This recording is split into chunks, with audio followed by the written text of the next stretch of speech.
Hai teman-teman, kali ini kita akan membuat pesnap nabati. Bahan-bahannya terdiri dari 4 bagian, 4 macam maksudnya. Pertama bawang putih, kedua cabai, ketiga tembakau, dan keempat cengkeh.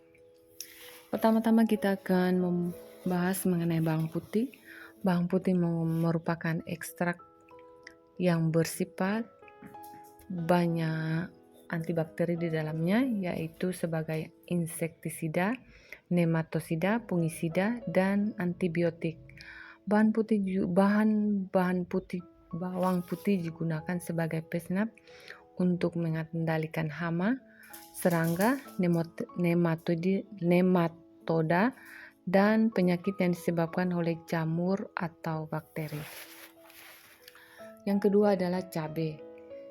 Cabai merupakan bahan makanan yang mengandung capsaicin. Kita biasa gunakan untuk pelengkap bumbu makanan. Capsaicin dimanfaatkan sebagai pesnap yang membuat hama ulat kepanasan sehingga mengakibatkan membran dari serangga atau ulat akan kepanasan dan menyebabkan akan mati, hangus dan mati. Sasarannya adalah semut, kutu daun, dan berbagai jenis ulat, lalat, dan mailbox. Yang ketiga adalah tembakau.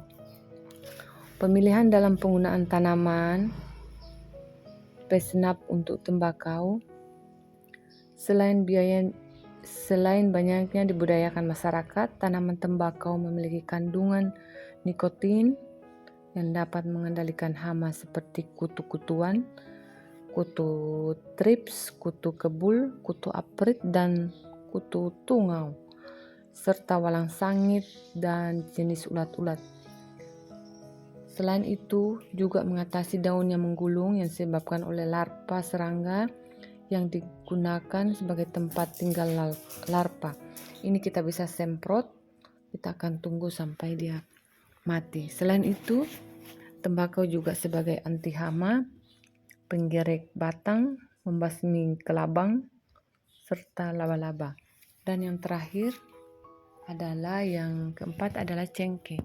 Cengkeh merupakan salah satu sumber bahan pestisida mati yang mengandung bahan aktif egional dan komponen non-fenolat.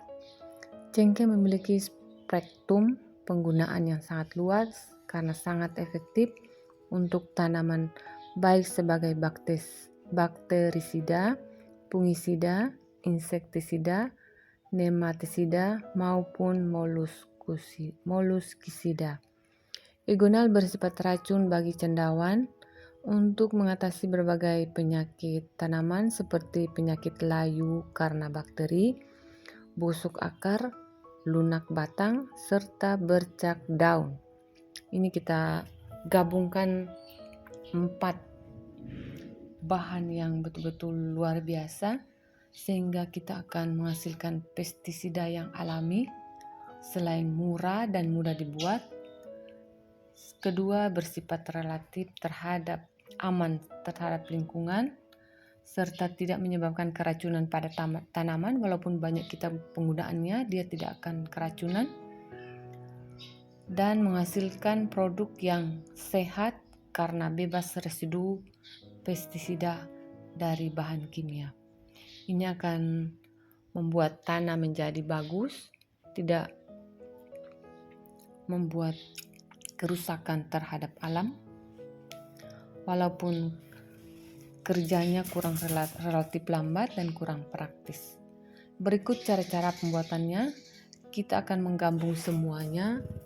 Kita masukkan dalam blender, kemudian 4 batang rokok, kita buka bungkusnya serta masing-masing 100 gram cabai, bawang putih, serta cengkeh. Kita akan masukkan dalam blender, kita blender teman-teman. Kita blender sampai dia benar-benar tercampur rata.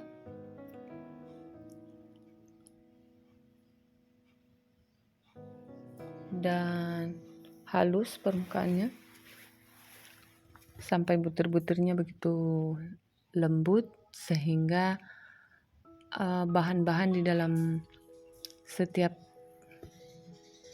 pesenap ini, setiap tanaman yang kita guna, setiap bahan-bahan yang kita buat itu bisa terurai dengan baik, sehingga dia mengeluarkan zat-zat yang betul-betul membuat racun dalam bahan pesenap akan keluar. Kita akan buat sampai selesai, teman-teman.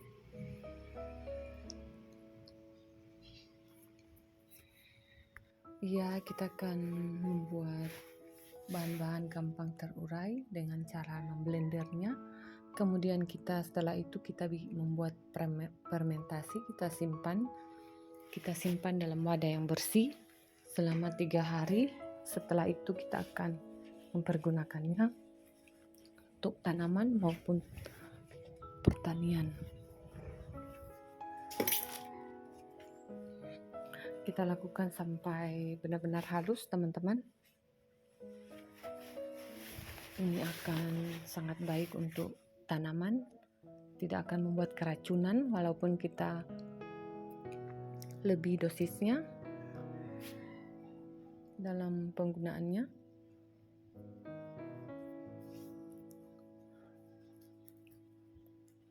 Setelah itu kita melakukannya, tonton sampai habis ya teman-teman.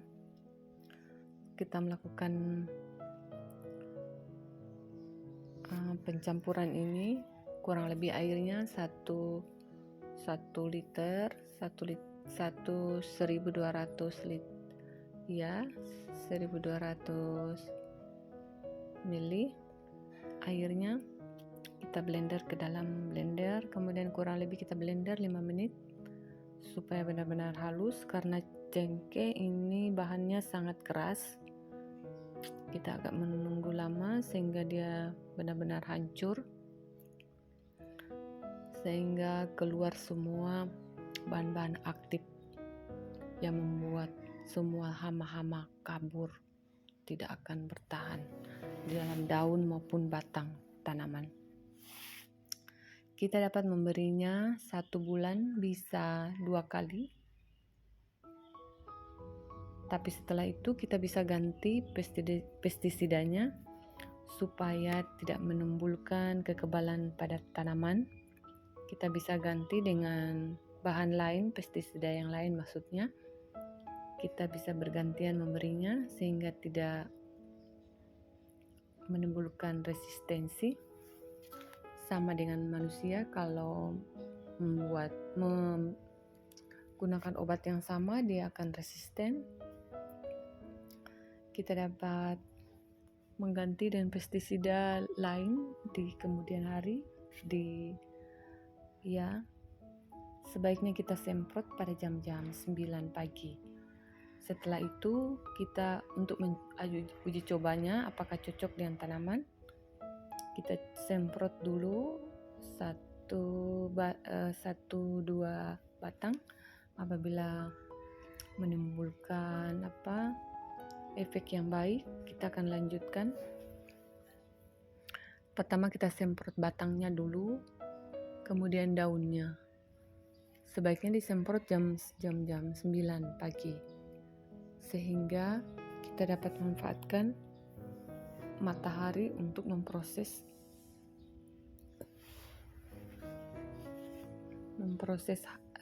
anti hama yang kita semprot ke batang, sehingga fotosintesis tanaman bisa bekerja dengan baik, sehingga dapat mengirimnya ke dalam batang tanaman sebagai anti hama, sehingga semua yang tidak baik pada tanaman dia akan keluar. Bisa disemprot pada lubang, kalau kelihatan lubang dalam batang tanaman, kita semprot pakai jarum suntik. Ya, kita akan lihat ulat-ulatnya pada keluar. Setelah itu kita saring, teman-teman. Setelah selesai kita memblendernya, kita akan menyaring. Ini sudah halus, teman-teman. Kita angkat dari blender, kemudian kita akan menyaring di dalam toples.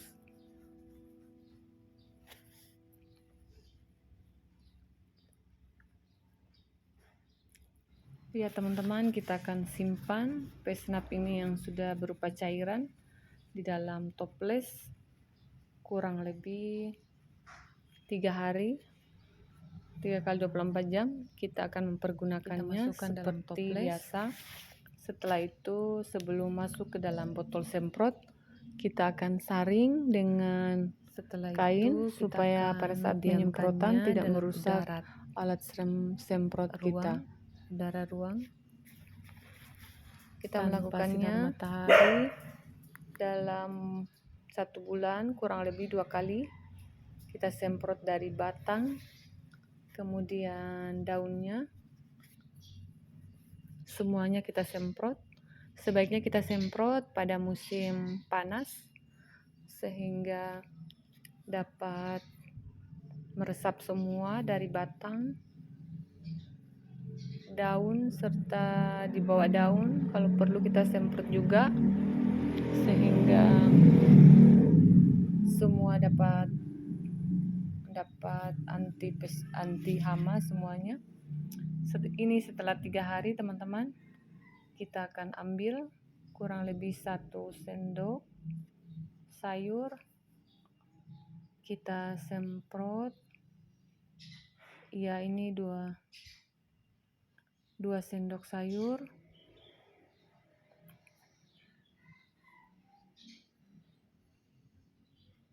Kita aduk-aduk supaya semua dapat tercampur. Oh ya, 3 sendok sayur. Kalau saya memakainya 3 sendok sayur dicampur dengan air 2 liter, kemudian masukkan ke dalam semprot. Yang sebelumnya kita saring dulu dengan kain supaya tidak ada butir-butiran yang keras sehingga dapat merusak alat semprot kita. Kemudian kita saring dengan kain. Kita peras supaya semua airnya keluar. Setelah itu kita masukkan di alat semprot, teman-teman. Kita tuang ke alat semprot.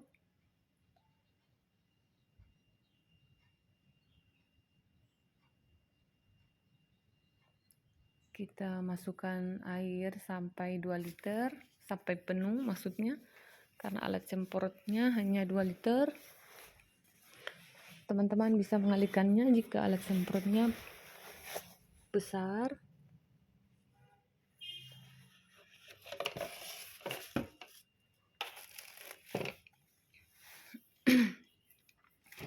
Kita melakukannya sampai selesai, teman-teman.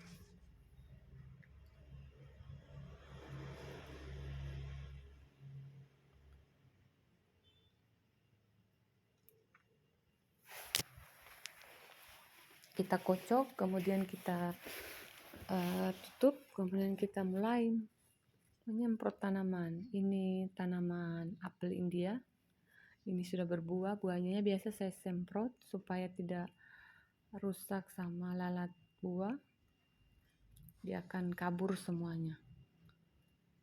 Kita semprot dari batang, akar sampai kena media tanamnya sedikit, tanahnya sedikit. Tonton sampai habis ya teman-teman. Kita akan menyemprotnya sampai selesai.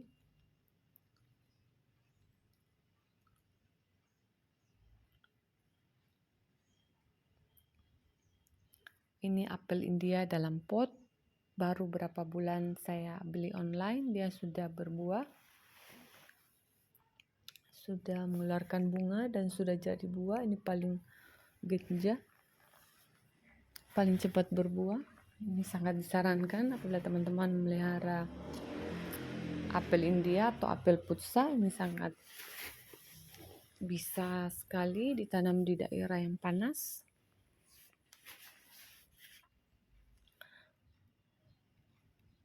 Sangat gampang peliharanya, Selain itu kita dapat menikmati nanti buahnya. Kemudian saya semprot lagi ke tanaman lemon.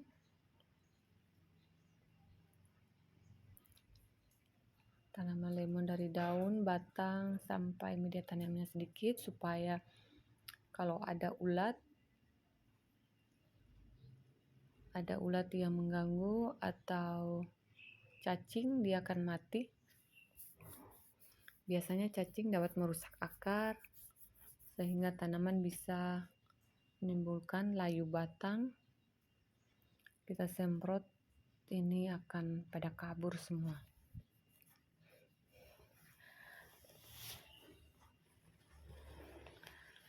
Ini kita menyemprotnya tergantung dari tanaman. Kalau tanamannya banyak hama, kita menyemprotnya 1 minggu bisa 3 kali. Kalau tanamannya sehat, kita bisa menyemprotnya sebagai menjaga tanaman dari hama, bisa 1 bulan hanya 2 kali. Ini tergantung dari kasus. Kalau tanaman kita banyak hama, kita menyemprotnya 3 kali dalam seminggu. Setelah itu kita mengamati tanaman itu. Apabila sudah kurang, kita bisa kurangi waktu penyemprotannya sesuai dengan kita bisa lihat tanaman itu. Apabila sudah sehat, kita semprotnya bisa 2 kali sebulan. Kalau semprotnya banyak tanaman yang bermasalah seperti kutu kebul, daun yang keriting menggulung, itu berarti ada larva di dalam daun itu. Kita harus buka daunnya, kemudian kita semprot sehingga tanaman itu dapat tumbuh dengan baik tanpa gangguan hama. Kita harus memeriksa tanaman. Kita bisa membaca tanaman lewat daun, apakah tanaman ini sehat atau kekurangan vitamin atau kekurangan kalsium. Misalnya daunnya rontok atau daunnya kuning, itu banyak faktor yang menyebabkan. Bisa kekurangan air, kekurangan vitamin B1, atau kekurangan kalsium juga bisa pada saat pembungaan. Terus banyak bunga yang rontok, banyak faktor yang menyebabkan. Misalnya kekurangan kalsium, kita akan pakai dengan cara-cara yang alami, yaitu bisa kita hancurkan cangkang telur. Cangkang telur bisa kita blender, kemudian kita taburkan saja di atas tanaman kita, sehingga proses pembungaan dan pembungaan dapat berhasil dengan baik tanpa keguguran. Ini kita semprot dari batang, akar, daun. Bisa untuk tanaman bunga-bunga, tanaman pertanian, maupun tanaman tabulam pot. Ini sangat alami tanpa residu kimia, sehingga kita dapat menggunakannya walaupun banyak anak-anak, banyak peliharaan binatang, kucing atau apa saja yang kita pelihara. Ini aman tanpa bahan kimia yang merusak tanaman. Kalau bahan kimia yang kita pakai itu akan mengeluarkan aroma yang membuat pusing, sehingga kita dapat bersin-bersin pada saat kita menyemprot, atau bisa saja merusak pernapasan. Kita semprot dari tanaman yang masih kecil, tanaman bibit. Ini tanaman cabai,